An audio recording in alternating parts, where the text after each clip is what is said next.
कहते हैं ना कि ज़्यादा मछलियों में ना बगुला भी अंधा हो जाता है कि इतने ऑप्शंस उसके पास मिलते हैं कि इसे पकड़ो उसे पकड़ो, कुछ समझ में नहीं आता है। हम लोग बहुत कंफ्यूज रहते हैं अपने करियर को चुनने में। हमारा करियर हमारे अंक नहीं बल्कि हमारे इरादे तय करते हैं। यह सवाल दिखने में तो काफ़ी साधारण लगता है, परंतु वास्तव में यह आपके और आपके माता पिता के लिए एक गंभीर प्रश्न होता है। इस उम्र में ना तो आपका दिमाग बहुत ज़्यादा परिपक्व होता है और न ही अपरिपक्व, कि आपके घर के फैसले लेने का अंतिम अधिकार अभी भी आपके माता पिता के पास ही है ना। माता पिता अपने बच्चों को वही सब्जेक्ट लेने के लिए फोर्स करते हैं जो वो चाहते हैं, और आप इसे केवल इसलिए पढ़ रहे हैं क्योंकि आपके पास अब कोई विकल्प नहीं बचा है। आप इस मोड़ पर अपने करियर की जिम्मेदारी पूरी तरह से लेने से डरते हो। 12वीं के बाद आखिर सच में क्या करना चाहिए? हेलो एवरीवन, मेरा नाम प्रत्युष है और आज मैं आपको 12वीं की परीक्षा के बाद क्या करना है यह तय करने में आपकी मदद करने जा रहा हूँ। तो चलिए शुरू करते हैं, लेकिन उससे पहले मैं ये जानना चाहता हूँ कि आप में से कितने लोगों ने इस बार परीक्षाएं दी है 12th की, और आपकी परीक्षाएं कैसी रही? उम्मीद है कि काफ़ी बेहतर रहा होगा, लेकिन जो लोग अपने प्रदर्शन से खुश नहीं हैं उन्हें निराश होने की भी ज़रूरत नहीं है, क्योंकि हमारा करियर हमारे अंक नहीं बल्कि हमारे इरादे तय करते हैं, है कि नहीं? तो ज़्यादा परेशान मत होइए और खुश रहने की कोशिश कीजिए। वैसे मोटिवेशन ज्ञानवान अभी फ़िलहाल थोड़ा अलग रखते हैं। आज हम सिर्फ 12वीं की बात क्या करें इसके बारे में बात करते हैं। यह सवाल दिखने में तो काफ़ी साधारण लगता है, परंतु वास्तव में यह आपके और आपके माता पिता के लिए एक गंभीर प्रश्न होता है, और साथ ही साथ आपके जीवन का बहुत ही नाजुक और महत्वपूर्ण मोड़ भी। नाजुक इसलिए क्योंकि अभी आप वयस्क होने के लगभग कगार पर हैं, और आप में से तो कुछ लोग शायद वयस्क हो भी चुके होंगे, लेकिन अभी भी शुरुआती अवस्था में ही होंगे, है ना। और इस उम्र में ना तो आपका दिमाग बहुत ज़्यादा परिपक्व होता है और न ही अपरिपक्व, यानी मैच्योरिटी और इमैच्योरिटी की बात कर रहा हूँ मैं, और इससे आपके निर्णय लेने की क्षमता भी थोड़ी प्रभावित होती है। इसके कुछ कारण भी है। पहला कि आप अपने घर में अभी भी अपने करियर का चुनाव खुद पूरी तरह से तय नहीं कर सकते हैं। इसका अधिकार पूरी तरह से आपके पास नहीं है। मैं ज़्यादातर केसेस की बात कर रहा हूँ। यह कहने की आवश्यकता नहीं है कि आपके घर के फैसले लेने का अंतिम अधिकार अभी भी आपके माता पिता के पास ही है ना। और दूसरा कि आप स्वयं भी जिम्मेदारी लेने से डरते हैं। जैसे भविष्य में यदि कुछ गलत होता है, जैसे मान लीजिए कि किसी दोस्त या किसी वीडियो से आप प्रेरित होकर के ग्रेजुएशन में आप अपने माता पिता की इच्छा के विरुद्ध जा कर के कोई ऐसा सब्जेक्ट ले लेते हैं, से इकोनॉमिक्स आपने ले लिया, लेकिन ये आपके माता पिता की चॉइस नहीं है, आपने जिद करके लिया, और लेकिन फर्स्ट ईयर में आने के बाद ही आपको बीच में, या तो फर्स्ट ईयर के बीच में या फर्स्ट ईयर फिनिश करने के बाद आपको ऐसा लगता है कि अर्थशास्त्र यानी इकोनॉमिक्स मेरे पसंद का विषय ही नहीं है, और इसको पढ़ना बहुत ही बोरिंग हो गया आपके लिए।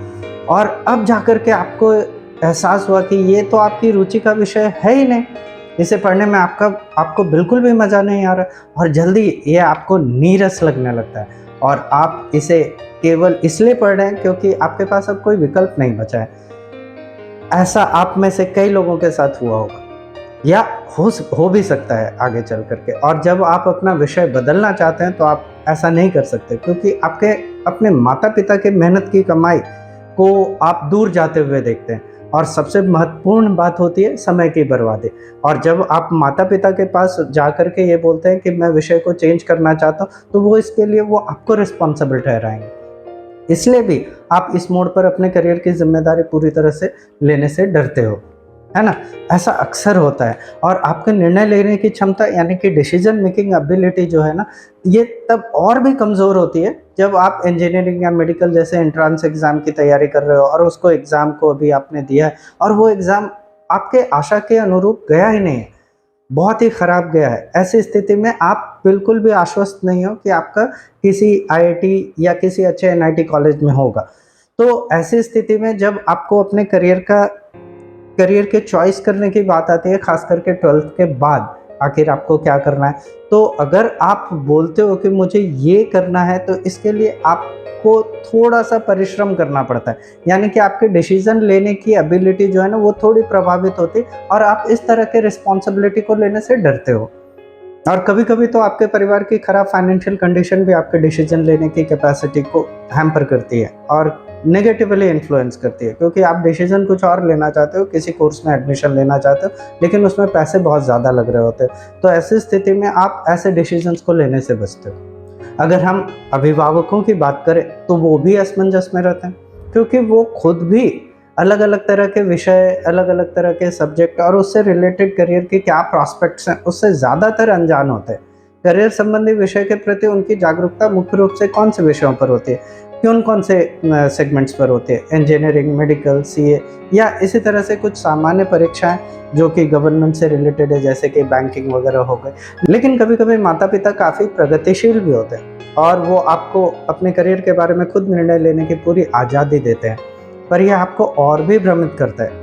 ये ऐसा इसलिए क्योंकि अब आपके पास बहुत सारे विकल्प होते हैं कि आपको ये भी कर सकते हो, आप वो भी कर सकते हो, आपको ये भी करने की आज़ादी है, लेकिन आपको कहीं ना कहीं डर लगता है कि इतने सारे ऑप्शंस में क्या लेना सही रहेगा। क्योंकि कभी कभी कहते हैं ना कि ज़्यादा मछलियों में ना बगुला भी अंधा हो जाता है, कि इतने ऑप्शंस उसके पास मिलते हैं कि इसे पकड़ो उसे पकड़ो, कुछ समझ में नहीं आता है। और इस समय आपके पास बहुत ज़्यादा दुनिया भर का तो अनुभव है नहीं कि आपके लिए ये अच्छा है, ये अच्छा नहीं है। तो ऐसे में आप बहुत ज़्यादा जिम्मेदारी आपके कंधों पर महसूस होने लगती है। ग्रेजुएशन में के विषय को चुनने को लेकर के जो पेरेंट्स होते हैं, बच्चों और पेरेंट्स के बीच में बहुत सारी मिसअंडरस्टैंडिंग और बहुत सारे मिसकम्युनिकेशंस भी होते हैं और कभी कभी डिफरेंसेस भी होते हैं। और ऐसे में ज़्यादातर मामलों में माता पिता अपने बच्चों को वही सब्जेक्ट लेने के लिए फोर्स करते हैं जो वो चाहते हैं। तो अगर आप ऐसे माता पिता हैं जो अपने बच्चों को फोर्स कर रहे हो कि नहीं हमारी पसंद के विषय लो, उसमें ज़्यादा अच्छा करियर है, मैं तुमसे ज़्यादा बेहतर जानता हूँ, तो मैं खास करके आपको ये सलाह दूंगा कि आप अपने बच्चों पर इस तरह के विचार न थोपें। क्योंकि अभी आपको भी पूरी तरह से नहीं पता है कि करियर के कितने सारे नए प्रॉस्पेक्ट्स आ गए और बच्चों को एक्चुअली क्या पसंद है। अगर बच्चे अपने पसंद की पढ़ाई करते हैं तो शायद वो कहीं अच्छा कर सकता है। बस आप उनको ये कर सकते हो कि आप उनको थोड़ा सलाह दे सकते हो, उनको इन्फॉर्म कर सकते हो कि ये सारी चीज़ें अगर आप करते हो तो ये भी आपके लिए अच्छा रह सकता है। आप उसे मोटिवेट करने की कोशिश कीजिए, लेकिन फोर्स मत कीजिए। आप उसको जितना भी तरह से हो सकता है कि आप रीजनिंग बेस्ड आप उसको सजेशंस दीजिए और उनको एक डिसीजन तक पहुंचने में हेल्प कीजिए। अगर आप ऐसे किसी भी परिस्थिति से गुजर रहे हैं तो ये वीडियो शायद आपके लिए ही हो सकता है। तो आइए वापस असली सवाल पर अभी आते हैं कि 12वीं के बाद आखिर सच में क्या करना चाहिए। और इस क्वेश्चन के लिए मैं यही कहूँगा कि इसके 2 डायमेंशंस है। सबसे पहले कि ग्रेजुएशन में कौन सा सब्जेक्ट लेना चाहिए और दूसरा आपका करियर का टारगेट क्या होना चाहिए, what should be the goal of your career. और आप यानी कि सिंपल कहने का मतलब एकदम सिंपल है कि आप ज़िंदगी में क्या बनना चाहते हो। क्योंकि आप जो अभी पढ़ाई करने के लिए जाओगे वो आपका डायरेक्शन तय करेगा। क्योंकि अभी तक आप 12th कर चुके थे, अभी तक आप स्कूल एज में थे एक तरह से, लेकिन अभी तुरंत में आप ऐसे जिम्मेदारी के माहौल में पहुंचने वाले हो जहां से लोगों को आपसे बहुत ज़्यादा एक्सपेक्टेशंस होने लगता है और कहीं ना कहीं आपको भी फील होने लगता है कि मैं भी बड़ा हो गया हूँ या बड़ी हो गई हूँ और मुझे भी अब अपने आप को प्रूव करना है।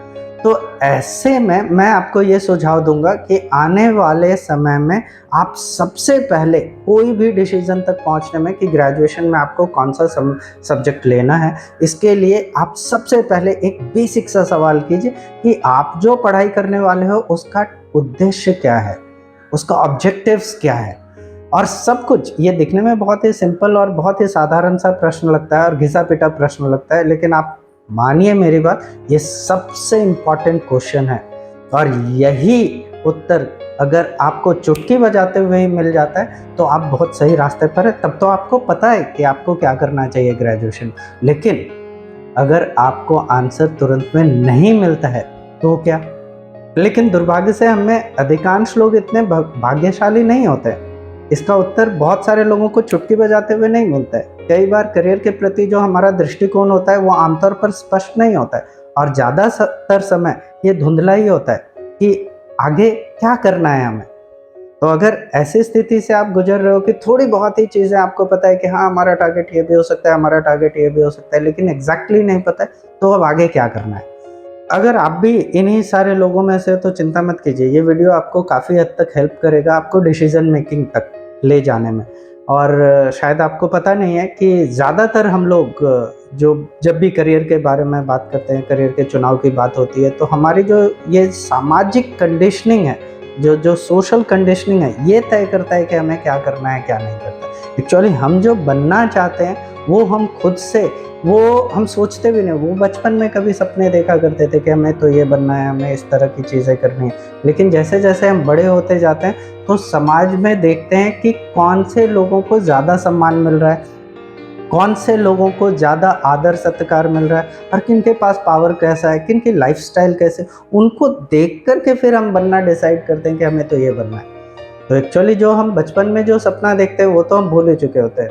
खैर कोई बात नहीं, अभी किसी भी तरह से हमें अपने आप को पहले ये देखना है कि इस सवाल का जो उत्तर है कि हमें ज़िंदगी में क्या बनना है वो हमें ढूंढना है। तो चाहे आप सोशल कंडीशनिंग के जरिए ढूंढिए या बचपन के छुपे हुए उस सपने को ढूंढने की कोशिश कीजिए। तो सबसे पहले आप इस सवाल को ढूंढने की कोशिश कीजिए कि एक्चुअली आप क्या करना चाहते हो ज़िंदगी में, आप ये पढ़ाई क्यों कर रहे हो। इसलिए चाहे आप पेरेंट हो या बच्चे हों, तो सबसे पहले ये चर्चा बिल्कुल बंद कर दीजिए कि ग्रेजुएशन में कौन सा विषय लेना चाहिए। ये कोई मैटर ही नहीं है। पहले तो सबसे पहले इस बात पर बात कीजिए कि आप सच में बनना क्या चाहते हो। चाहे आप इंजीनियर, डॉक्टर, वकील, सीए, बैंकर, पुलिस अधिकारी, वैज्ञानिक या कुछ और, क्या बनना चाहते हो। और अगर आप कुछ फैसला नहीं कर पा रहे हो तो समाज की तरफ देखिए और कुछ ऐसे पेशेवरों के कामकाज को जानने की कोशिश कीजिए जिनका काम और जीवन शैली आपको आकर्षित करती हो, और फिर खुद से सवाल कीजिए कि क्या आप ऐसा बनना चाहते हैं। यदि आप अभी भी निर्णय नहीं ले पा रहे हैं इतने सारे चीज़ों को देखने के बाद भी, तो आप अपने मम्मी पापा से बात कीजिए, उनसे पूछिए कि आपके लिए क्या अच्छा हो सकता है, उनको क्या क्या पता है करियर के बारे में, वो आपको शायद थोड़ा हेल्प कर सके। नहीं तो ऐसे रिश्तेदारों से बात कीजिए जो ऑलरेडी सक्सेसफुल है या जिन पर आपको विश्वास है कि वो आपको सही मार्गदर्शन दे सकते हैं। साथ ही साथ आप अपने टीचर्स से भी बात कर सकते हैं या उन बड़े लोगों से जो आपकी सोसाइटी में आसपास कहीं ना कहीं रह रहे हैं और जिन पर कि आप भरोसा करते हैं, और उनकी हेल्प ले सकते हैं आप कि आपको ज़िंदगी में क्या करना है। शायद आपको ये सब करने से आपको वो चीज़ पता चल सकता है कि आपको क्या करना है। लेकिन पता है समस्या इन सारे चीज़ों में क्या है कि बहुत सारे आप लोगों से जब आप बात करते हो तो अलग अलग विचार आपके अंदर आते हैं, और जब इतने सारे विचार आपके अंदर आते हैं तो और भी ज़्यादा आप भ्रमित रहते हो कि क्या चुने क्या नहीं। क्योंकि वो जो भी बताते हैं तो हर करियर के रूप में आपको सब कुछ लगता है कि हर चीज़ अच्छा ही है। जैसे कि अगर आप किसी बैंकर से मिलते हो और वो अपने बैंकिंग करियर के बारे में बताते हैं तो आपको लगता है वाह कितना अच्छा करियर है, आप बैंकर बनना चाहते हो। जैसे ही आप किसी पुलिस ऑफिसर से मिलते हो तो लगता है कि यार मुझे पुलिस ऑफिसर बनना चाहिए। और 2-4 दिन के बाद आप किसी शादी या पारिवारिक समारोह में किसी दूर के रिश्तेदार या किसी ऐसे शख्स से मिलते हो जो आईएएस अधिकारी है, तो उसके शक्ति को, उसके ऑरा को और उसको जो रिस्पेक्ट मिल रहा है, वो जो रिकॉग्निशन मिल रहा है, उसको देख करके आप फिर तुरंत में अपना डिसीजन पुलिस ऑफिसर से एक आईएएस अधिकारी की तरफ टर्न करते हो और आप बोलते हो कि मुझे तो यही बनना है। ऐसा होता है या नहीं? अक्सर होता है। हम लोग बहुत कंफ्यूज रहते हैं अपने करियर को चुनने में, और ऐसा ही होता है बहुत सारे लोगों के साथ। और ऐसा होना प्रैक्टिकल है, स्वाभाविक है, कोई ऐसी बात नहीं है कि जो नेचुरल नहीं है ना। तो फिर क्या करना चाहिए, आखिर इसका समाधान क्या है? What exactly is the solution for this?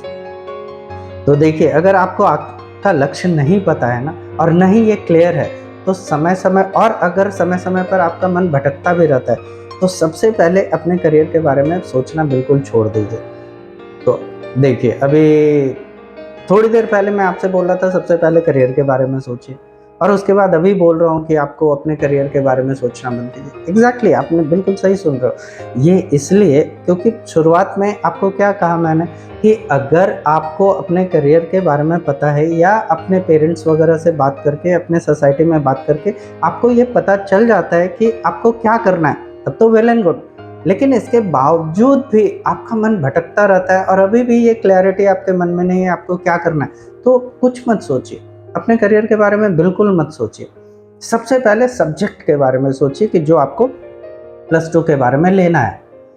एकदम सही सुना आपने, सबसे पहले सब्जेक्ट के बारे में सोचिए कि आपको क्या लेना है। नौकरी के बारे में, अपने करियर के बारे में छोड़ दीजिए, ठीक है। ये इसलिए मैं बोल रहा हूँ कि अगर आपने सही सब्जेक्ट चुन लिया जो आपको सच में पसंद है और जो आपको प्रेरित करता हो, जो आपको पढ़ने के लिए मोटिवेट करता हो और जिसको पढ़ने में आपको मज़ा आता हो, तो आप यकीन मानिए, आप वो सब्जेक्ट चाहे कुछ भी लीजिए, लेकिन सिर्फ अपने पसंद का लेते हैं तो ये बहुत बड़ा अंतर आगे आने वाले समय में पैदा करेगा। और नौकरी क्या है, नौकरी तो आपको ऐसे भी मिलनी ही है। अगर आपने सिर्फ ये डिसाइड कर लिया है कि हमें नौकरी करनी है या किसी भी तरह का जॉब करना है, वो तो मिलेगा ही। लेकिन सबसे अच्छी बात इसके साथ आपको क्या होगी, ये मैं आपको बताता हूँ कि अपने पसंद का सब्जेक्ट लेते हो, आप कुछ भी ले सकते हो। अब डोंट गेट कंफ्यूज। अगर आपको आर्ट्स पढ़ने में इंटरेस्ट आता है, इतिहास, भूगोल, भौतिकी, गणित, वाणिज्य, कानून या और भी कोई चीज़, चाहे आप इंजीनियरिंग करना चाहते हो या मेडिकल में जाना चाहते हो, तो आप जाओ, ठीक है। लेकिन कम से कम आप अपने पसंद का विषय अगले 3-4 साल तक पढ़ोगे तो, बजाय इसके कि दूसरे से आपने कुछ पूछा, उसने कुछ सलाह दे दिया, या आपके किसी दोस्त को आपने देखा जो आपसे थोड़ा पढ़ने में होशियार था और उसको आप फॉलो भी करते थे, उसको देखा आपने, इकोनॉमिक्स ले लिया, आपने भी ले लिया, लेकिन बाद में आपको ये चीज़ समझ में नहीं आता है, तो क्या होगा कि आपका दोस्त तो बहुत ही आगे निकल जाएगा, लेकिन आप वहीं के वहीं रह जाओगे। अगर आप अपने पसंद की चीज़ को चुनते हो ना, तो आप एक्स्ट्रा टाइम भी निकाल करके पढ़ोगे और सब्जेक्ट का इन डेप्थ नॉलेज लोगे, और आगे 3-4 साल तक अगर एक सेम चीज़ आप पढ़ते जा रहे हो ना, तो ये आपके ओवरऑल जो नॉलेज है ना, वो जो नॉलेज का बेस बनता है, ये बहुत बड़ा फ़र्क बनाता है। क्योंकि जब भी आप इंटरव्यू में जाते हो या जब भी किसी तरह के आंसर राइटिंग की बात आती है, तो आपको कहीं ना कहीं से डायरेक्टली या इनडायरेक्टली इन सब चीज़ों का लाभ आपको मिलता है। ये बात याद रखिए, और कहीं ना कहीं मेरी इन बातों को लिख लीजिए आपकी, आपको अपनी पसंद का ही विषय लेना है, ये मैंने आपसे कभी कहा था, और आगे आने वाले समय में आप इसमें डिफरेंसेस देखेंगे। और एक बात और बताऊं, बहुत सारे गवर्नमेंट में, चाहे वो यूनियन टेरिटरीज हो, चाहे वो सेंट्रल गवर्नमेंट हो, चाहे वो स्टेट गवर्नमेंट हो, या जितने भी गवर्नमेंट रिलेटेड पब्लिक सेक्टर कंपनियां भी है, वो भी बहुत सारे पोस्ट्स तो निकालती ही रहती है, चाहे वो ऑफिसर्स का हो या वो किसी और का हो। लेकिन जब भी इस तरह के पोस्ट निकलते हैं, तो आपको पता है 2 तरह के पोस्ट होते हैं। तो उसमें एक पोस्ट होता है जनरलिस्ट, जिसके बारे में मैं बाद में बात करूंगा, जैसे कि आईएएस हो गया, आईपीएस हो गया, बैंक अधिकारी हो गए, clerk, railway, IB, police officer या कांस्टेबल, इस तरह के बहुत सारे पोस्ट हैं जिसमें कि आपके ग्रेजुएशन के विषय को बिल्कुल ध्यान में नहीं रखा जाता है। आप ग्रेजुएट किसी भी सब्जेक्ट से हो, लेकिन इन सारे जो सरकारी पोस्ट है ना, और ये कितने इंपॉर्टेंट है जिसके बारे में आप जानते भी हो, ये सबके लिए आप एलिजिबल होते हो। सी, क्या ग्रेजुएशन में कौन सा सब्जेक्ट रखना है, क्या इससे कहीं पर भी फर्क पड़ रहा है? बिल्कुल नहीं। तो अभी भी अगर आप अपने करियर के बारे में नहीं सोच पाए हो, तो बिल्कुल मत सोचो। अभी सबसे पहले सबसे बड़ा सवाल है, क्योंकि आपका +2 का एग्ज़ाम ख़त्म हो गया और तुरंत में आपको कोई ना कोई सब्जेक्ट तो चुनना ही है, तो आप सबसे पहले ये तय करो कि आपको किस में ग्रेजुएशन करना है, और वो मन से करो। इससे कोई फ़र्क नहीं पड़ता है कि आप आर्ट्स, कॉमर्स या साइंस के ग्रेजुएट हो, चाहे आप डॉक्टर होते हो, इंजीनियर होते हो, या एक प्लेन ग्रेजुएट होते हो, आप सभी तरह के जनरलिस्ट पोस्ट जो निकलते हो उसके लिए एलिजिबल होते हो। और ऐसे पद के लिए किसी भी स्पेशलाइजेशन या टेक्निकल नॉलेज की ज़रूरत नहीं होती है। इसलिए आप याद रखिए कि भले ही आप अपने करियर को लेकर के बहुत ही आश्वस्त ना हो, तब भी आप अपने पसंद का विषय लीजिए, न कि वो जो आप पर थोपा जा रहा है, चाहे आपके मम्मी ने कहा हो, चाहे आपके पापा ने कहा हो, या आपके किसी दोस्त ने ले लिया है। तो आपका दोस्त तो मैंने पहले भी आगे कहा कि वो बहुत आगे निकल जाएगा और आप वहीं के वहीं रह जाए। समझ गए ना जी? नहीं तो आप आगे बहुत पछताइएगा, याद रखिएगा ये मेरी बात। तो उम्मीद करता हूँ कि बात आपको समझ में आ गई होगी कि आपको क्या करना है 12th के बाद, और आप अभी तक ये जानने में क्वेश्चन भी करने लगोगे कि मुझे एक्चुअली क्या पसंद है। वैसे आज मैं इस वीडियो में किसी भी प्राइवेट सेक्टर के बारे में, जो भी करियर के प्रॉस्पेक्ट्स हैं उसके बारे में बात नहीं करूँगा, क्योंकि वीडियो बहुत लंबा हो जाएगा, ऑलरेडी ये थोड़ा लंबा हो चुका है। लेकिन इसके अलावा मैं सिर्फ सरकारी नौकरी के बारे में बात करूंगा। ऐसा इसलिए भी क्योंकि मुझे लगता है कि सरकारी क्षेत्र में जो नौकरियां हैं, अभी भी वो रेगुलर इनकम आपको देती हैं, मैक्सिमम जॉब सिक्योरिटी देती है, और इसके साथ ही फाइनेंस कि बहुत सारे और भी रास्ते ये ओपन करती है और आपके लिए फाइनेंशियल प्रॉस्पेक्ट्स भी इसमें अच्छा खासा होता है। इस कारण से मैं अभी सिर्फ और सिर्फ सरकारी नौकरी के बारे में बात करूँगा और प्राइवेट नौकरी के बारे में कि +2 के बाद आप किस तरह से प्राइवेट नौकरी में भी अपना करियर अच्छी तरह से बना सकते हो, इसके बारे में किसी सेपरेट वीडियो में मैं आपको बता दूंगा कि आपको क्या करना है। खैर छोड़िए इन बातों को और वापस से अपने विषय पर आते हैं कि ग्रेजुएशन में क्या लेना है और किस तरह की नौकरी को करना है। इस दोनों को चुनने में अगर आपको असमंजस की स्थिति है तो इससे निपटने के लिए आप 2 तरीके हैं, दोनों में से आप कोई भी अपना सकते हो, दोनों ही काम करते हैं। पहला कि आप पहले नौकरी तय कीजिए कि आपको करना क्या है और सब्जेक्ट बाद में डिसाइड कीजिए। और ये लेकिन बहुत कम लोगों के साथ हो सकता है कि जिनको पहले से पता है कि मुझे ये करना है। और अगर आप इस पहले ग्रुप में नहीं आते हो तो आपके लिए दूसरा विकल्प ये कि पहले सब्जेक्ट चुन लीजिए और नौकरी बाद में ध्यान रखते हैं। ऐसा इसलिए कि आप जो भी डिसीजन लेते हो, चाहे आप पहले जॉब के बारे में डिसाइड कर लो तो उसके हिसाब से आप सब्जेक्ट चुन लेते हो, ठीक है। जैसे कि फॉर एग्जांपल अगर आपको इंजीनियर बनना है तो आपको इंजीनियरिंग को ही चुनना पड़ेगा। अगर आप डॉक्टर बनना चाहते हो तो फिर MBBS के फील्ड में ही जाना पड़ेगा। लेकिन जब आपको ये चीज़ पता ही नहीं है तो दूसरा तरीका जो मैंने आपको बताया कि पहले विषय चुन लीजिए और उस विषय पर भी बहुत सारे जॉब्स आते रहते हैं तो उसके हिसाब से आप ये कर सकते हैं। नहीं तो जितने भी जनरलिस्ट पोस्ट है उसके लिए तो सारे लोग एलिजिबल हैं। तो खैर ये दोनों ही तरीके काम करते हैं, ये आपको पता होना चाहिए। लेकिन आप इसमें से किसी भी कैटेगरी में बिलोंग करते हो, आपका कोई भी दृष्टिकोण हो इसके लिए, लेकिन सबसे पहले आप जान तो लीजिए कि सरकारी नौकरी कितने तरह की होती है ताकि आपको डिसीजन लेने में थोड़ी और आसानी हो।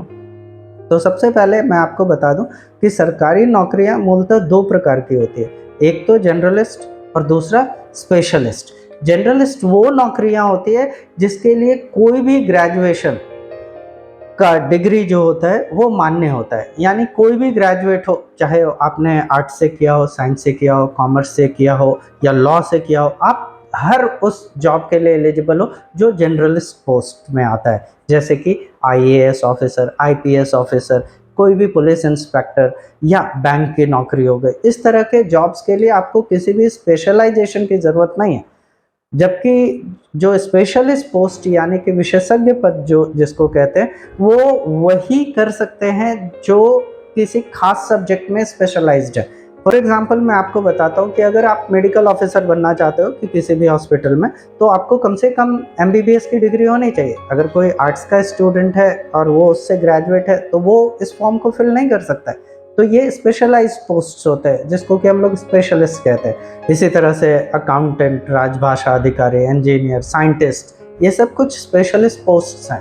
प्रोफेसर्स के लिए भी स्पेशलिस्ट पोस्ट में आते हैं कि आपको किस में प्रोफेसर बनना है। जनरलिस्ट पोस्ट जिसके लिए कोई ग्रेजुएशन की स्पेशलाइजेशन की ज़रूरत नहीं है, वो नॉर्मली 4 तरह की होती है, group A, group B, group C और ग्रुप D। पहले ये क्लास 1, क्लास 2, क्लास 3 और क्लास 4 के नाम से जानी जाती थी। तो अभी इसको कई सारे स्टेट्स में अभी भी ये क्लास 1, 2 के हिसाब से जानी जाती है, लेकिन सेंट्रल गवर्नमेंट ने इसका ग्रुप बदल दिया है, ग्रुप का नाम चेंज कर दिया है, ग्रुप A, B, C और D कर दिया है। और ये इक्वली आपको कई सारे स्टेट्स में, यूनियन टेरिटरीज़ में और इवन कि सेंट्रल गवर्नमेंट के नौकरियों में ये सारे ग्रुप्स आपको मिलेंगे देखने के लिए। तो ये होते कौन है? तो सबसे पहले मैं सबसे निचले पायदान की बात करता हूँ, ग्रुप D की बात करता हूँ, जिसमें कि गेटमैन आते हैं, सफाई कर्मी आते हैं, कुली आते हैं, परिचारक आते हैं, ड्राइवर हो सकता है, कुक हो सकता है या रिकॉर्ड कीपर हो सकता है, चौकीदार हो सकता है, इलेक्ट्रिशियन, जो सिक्योरिटी गार्ड होते हैं, जो किसी भी तरह को असिस्ट करने के लिए होते हैं, कुछ ऑपरेटर्स हो सकते हैं। मतलब आमतौर पर आप इसको अगर आप संक्षेप में बात करना चाहो तो इसको पियून या चपरासी बोल सकते हो, जो कई तरह के कार्य करने के लिए ही होते हैं, जो रूटीन वर्क ऑफिस के लिए डे टू डे के रूटीन वर्क को करते हैं। और इसके कारण इन्हें मल्टीटास्किंग स्टाफ भी कहते हैं। और ये पोस्ट अलग अलग ऑफिसेज में जो रूटीन वर्क होता है उसको पूरा करने के लिए होता है। लेकिन अगर आप ग्रुप D की नौकरी के बारे में सोच रहे हो तो आपको तो ग्रेजुएशन के बारे में सोचना भी नहीं, क्योंकि ग्रुप D के लिए जो मिनिमम क्वालिफिकेशन है वो तो सिर्फ 10th है। और अभी तो आप 12th कर चुके हो या 12th का एग्ज़ाम दे चुके हो, तो आपको तो ग्रेजुएशन में कौन सा विषय लेना इससे ग्रुप डी के पोस्ट का कोई मतलब नहीं है। आप 10th लेवल पर भी बहुत ही आराम से दे सकते हो, क्योंकि इसका मिनिमम एजुकेशनल क्वालिफिकेशन यही है। अब बात हम करते हैं ग्रुप सी, या आप क्लास 3 बोल सकते हो, जिसमें कि जूनियर क्लर्क आते हैं, सीनियर क्लर्क आते हैं, स्टेनोग्राफर आते हैं। जैसे कुछ स्टेट्स में इसे तलाटी के नाम से, बहुत सारे क्लर्क्स होते हैं जिसे तलाटी के नाम से जाना जाता है। इसमें कुछ असिस्टेंट होते हैं, डेटा एंट्री ऑपरेटर हो सकता है, कांस्टेबल होते हैं, सब इंस्पेक्टर भी क्लास 3 में आते हैं। इसमें कुछ डेप्यूटी सेक्शन ऑफिसर्स होते हैं, या डेप्यूटी मामलतदार जैसे जो पोस्ट होते हैं, या क्लैरिकल असिस्टेंट्स के लिए जो लोग बहाल किए जाते हैं, ये सारे क्लास 3 में आते हैं। और इनका कभी कभी डिपार्टमेंटल में जो सुपरवाइजरी टास्क होता है, ये भी इनको दिया जाता है। तो ये सारे क्लास 3 के पोस्ट्स हैं, और इसमें मिनिमम जो क्वालिफिकेशन होता है वो +2 का होता है, और कभी कभी आपको ग्रेजुएशन भी मांगा जाता है। लेकिन ये सारे जनरलिस्ट पोस्ट हैं, तो इसमें आपने ग्रेजुएशन में कौन सा विषय लिया है अब कोई फ़र्क नहीं पड़ता है। तो ये सारे के लिए भी आप इक्वली एलिजिबल हो, no matter whether you are a graduate from history, science और किसी और भी सब्जेक्ट से, बिल्कुल भी फ़र्क नहीं पड़ता है। और इसी तरह के पद में, जैसे कि अगर हम ग्रुप बी के बारे में बात करते हैं, अब इससे थोड़ा एक, जिसको कि हम जूनियर ऑफिसर्स भी बोलते हैं, इसमें सेक्शन ऑफिसर आते हैं, रजिस्ट्रार आते हैं, लैंड रिकॉर्ड्स ऑफिसर आते हैं, पुलिस इंस्पेक्टर आते हैं, बीडीओ या फिर तालुका डेवलपमेंट ऑफिसर आते हैं। और या नहीं तो हम ग्रुप ए पोस्ट के बारे में बात करें, जो सबसे सीनियर मोस्ट ऑफिसर्स होते हैं, सबसे बड़े पद होते हैं सरकारी सेवा में, जैसे कि IAS हो गए, IPS हो गए, IRS हो गए, या डिप्टी सुपरिटेंडेंट ऑफ पुलिस हो गए, डिप्टी कलेक्टर हो गए। ये सारे के सारे जनरलिस्ट पोस्ट हैं। इसके लिए कोई भी फॉर्म फिलअप कर सकता है और कोई भी ये बन सकता है, ठीक है। इसके लिए किसी भी सब्जेक्ट स्पेशलाइजेशन की ज़रूरत नहीं है। इसलिए अगर आपका सपना ये सब में से कुछ बनना है, तो ग्रेजुएशन में कौन सा सब्जेक्ट ले, इसके बारे में तो बिल्कुल भी चिंतित होने की ज़रूरत नहीं। अपने दिमाग को शांत रखिए और ग्रेजुएशन में कोई भी एक विषय चुन लीजिए, लेकिन ये ज़रूर सुनिश्चित कीजिएगा कि जो भी विषय आप ले रहे हो वो आपकी रुचि का हो, आपके इंटरेस्ट का हो, उसको पढ़ने में आपको मज़ा आता हो। नहीं तो फिर चीज़ें गड़बड़ हो जाएगी, ठीक है। आप में से हो सकता है कि कुछ लोग ऐसे भी होंगे जो 12th में साइंस या कॉमर्स बैकग्राउंड के हों, इसके बावजूद भी ग्रेजुएशन में उनको आर्ट्स लेने का मन कर रहा होगा, क्योंकि आपको ये हो सकता है, लगता हो कि अगर आप सिविल सेवा यानी कि UPSC या GPSC या BPSC या राजस्थान पब्लिक सर्विस कमीशन या तमिलनाडु के पब्लिक सर्विस कमीशन या और भी स्टेट की किसी भी तरह के पब्लिक सर्विस कमीशन को आप करने की तैयारी सोच रहे होगे, तो आपको ये लगता होगा कि इसमें ये थोड़ा आपको हेल्प करेगा। तो इस पर मैं सिर्फ इतना ही कहूँगा कि ये विचार जो है ना, थोड़े ओवर हाइप्ड है, यानी कि बहुत ज़्यादा प्रचारित है इसके लिए, और ये बहुत बड़ी गलतफहमी भी है। निस्संदेह ये आपको मदद तो करता है, लेकिन बहुत ज़्यादा नहीं करता है। अगर आप इंजीनियर, डॉक्टर या चार्टर्ड अकाउंटेंट या वकील भी हैं, तो भी आप UPSC की परीक्षा में सफल हो सकते हो। UPSC के इतिहास में ऐसे ढेरों उदाहरण हैं। सैफिन हसन, शायद आपने नाम सुना होगा कि ये भारत के इतिहास का सबसे युवा IPS अधिकारी, वो एक इंजीनियर थे। आर्थिका शुक्ला के बारे में शायद आपने सुना है या नहीं, बस उसका ऑल इंडिया रैंक 4 था, और 2015 की बात कर रहा हूँ। वो आज एक IAS ऑफिसर है। वो एक डॉक्टर थी जो बहुत ही फेमस लेखक भी हैं और IAS ऑफिसर, नितिन सिंघानिया, शायद आपने नाम इनका सुना होगा, क्योंकि इन्होंने आर्ट एंड कल्चर के ऊपर एक बहुत ही अच्छी किताब लिखी है, जो कि कई UPSC के एस्पिरेंट्स आज पढ़ते भी हैं। वो एक चार्टर्ड अकाउंटेंट थे। वासु जैन तो एक वकील थे, और 2020 में उन्होंने 67th रैंक हासिल किया था, और आज एक IAS ऑफिसर है। तो हम क्या देख रहे हैं कि आप किसी भी फील्ड से हो, आप IAS ऑफिसर तो बन सकते हो। इसीलिए ज़रूरी नहीं है कि आपको आर्ट्स लेना ही है अगर आपको सिविल सर्विसेज की परीक्षा देनी है तो। और ये तो कुछ ही उदाहरण है, ऐसे बहुत सारे उदाहरण हैं। तो कहने का मतलब सार यही है कि ग्रेजुएशन के विषय को लेकर के बहुत ज़्यादा परेशान होने की ज़रूरत नहीं है, और माता पिता को भी ये नहीं चाहिए कि अपने बच्चों को बोले कि यही लेना है। आप उनको लेने दीजिए जो भी लेना चाहते हैं। बस ये ध्यान रखिए कि आपका बच्चा जो भी ले रहा है वो उसे सही ढंग से, सही तरीके से पढ़ रहा है या नहीं, या किसी से मिसगाइडेड होकर के तो नहीं ले पा रहा है। उनसे बात कीजिए कि क्यों लेना चाहते हो। आप देखिए कि क्या सच में उसका इंटरेस्ट है या नहीं। आप उससे बात करेंगे तो आपको पता चल जाएगा कि वो सच में लेना चाहता है या उसके किसी दोस्त ने लिया है, वो सिर्फ इसलिए लेना चाहता है। तो अगर उसका सच में इंटरेस्ट है तो उसको लेने दीजिए, छोड़ दीजिए। और अगर आपको आर्ट्स लेना ही है ना तो बेशक लीजिए, लेकिन जब उसका उसमें आपका उसके प्रति रुझान हो, उसमें आपका इंटरेस्ट हो। अगर इंटरेस्ट नहीं है तो सिर्फ इसलिए मत लीजिए कि आपको सिविल सर्विसेज में ही हेल्प करेगा। आप किसी भी विषय से आप ग्रेजुएशन करते हो, आप बहुत सारे इन पोस्ट को आप सफलतापूर्वक आप उसमें शामिल हो सकते हो, जा सकते हो और उसको क्रैक भी कर सकते हो। इसलिए टेंशन इस बात का मत लीजिए कि ग्रेजुएशन में मुझे आर्ट्स ही लेना है, अगर सिविल सर्विसेज या इस तरह के जॉब्स आपके टारगेट है तो। हाँ, लेकिन एक बात का ध्यान जरूर रखिएगा कि डिग्री आप चाहे कहीं से भी ले रहे हो, किसी मान्यता प्राप्त यूनिवर्सिटी से हो। ठीक है, ऐसा नहीं है कि आप किसी भी जगह से डिग्री ले लिए, बाद में पता चलता है कि यूनिवर्सिटी फेक निकली। तो ये सब भी आपको थोड़ा प्रैक्टिकल रहने की ज़रूरत है। ठीक है, लेकिन इतनी बातें हो गई, हम लोग सब जॉब्स के बारे में बात कर रहे थे, लेकिन कभी कभी हम लोग फेलियर्स के बारे में बात करना भूल जाते हैं। इसलिए चलिए अभी थोड़ी हम लोग असफलता के बारे में भी बात कर लेते हैं कि मान लीजिए आप इनमें से किसी भी जॉब के लिए अगर आप ट्राई कर रहे हो और इसमें किसी में भी आपका सिलेक्शन नहीं होता है या आपको सिलेक्शन होने में थोड़ा ज़्यादा वक्त लग रहा है, तो क्या होगा? क्या आपके मन में कभी इस तरह के विचार आते हैं? वैसे आने तो नहीं चाहिए शुरुआती दौर में, क्योंकि अभी आपने जस्ट 12th का एग्ज़ाम दिया। ऐसे विचार उन लोगों के मन में आते हैं जिन्होंने ग्रेजुएशन कर लिया है या लगभग ग्रेजुएशन ख़त्म होने की बात आ गई है, जिन्होंने कुछ सालों से तैयारी करनी शुरू कर दिया और उनको सफलता नहीं मिल रही।